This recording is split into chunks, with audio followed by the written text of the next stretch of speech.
After 2 decades of development, amassing some 200 patents along the way, Infiniti is the first automaker to move the vaunted concept of a variable compression ratio engine out of the engineering labs and into production. The first of many Infiniti vehicles that this 2.0-liter VC turbo engine will power is the all-new 2019 QX50 compact crossover. Getting to the second generation of what started as the X35 for the 2008 model year and then was renamed QX50 for 2014 has taken an inordinately long time compared with typical automotive life cycles, and the aging model has been a slow seller, even as the crossover market has gained momentum. The QX50 switches from a front-engine, rear-drive platform that looked a little too hatchback-like, no doubt its kiss of death sales-wise, to a new, all-steel, transverse front engine. Front drive platform that's substantially taller, by 4.2 inches, and wider, by 3.9 inches.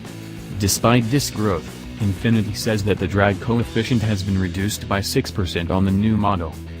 Dimensionally, the new QX50 now falls right in line with the throng of compact luxury crossovers, although, interestingly, the wheelbase of the new, don't call it a hatchback, is the same 110.2 inches as that of the original X35.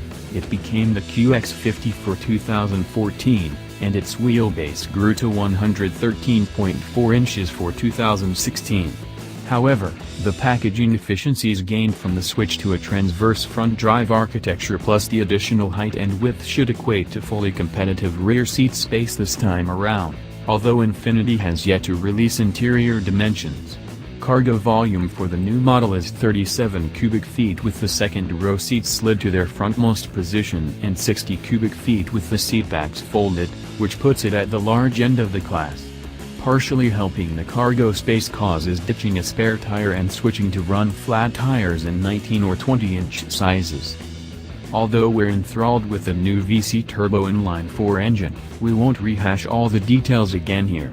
If you haven't yet read up on the engine tech, check out our comprehensive overview from when the engine debuted at the Paris Auto Show last year and our report from briefly driving a prototype QX50 earlier this month. The quick summary is that a system of links and levers allows this sport and direct-injected engine to vary the stroke length of its 4 pistons by 1.2 mm to alter the compression ratio from 8.0:1 to 14.0:1. When it's making close to its peak output of 268 horsepower and 280 pounds-to-foot of torque and, say, sprinting to a claimed 6.3 second 0 to 60 mph time, that's for the quicker, all-wheel drive model. It will be running a lower compression ratio and higher turbo boost. But when peak power isn't needed, it can ratchet up its compression ratio and, correspondingly, its efficiency. Infiniti predicts an EPA combined fuel economy rating of 26 miles per gallon for all-wheel drive models and 27 miles per gallon for front drivers, with the only transmission being a continuously variable automatic (CVT).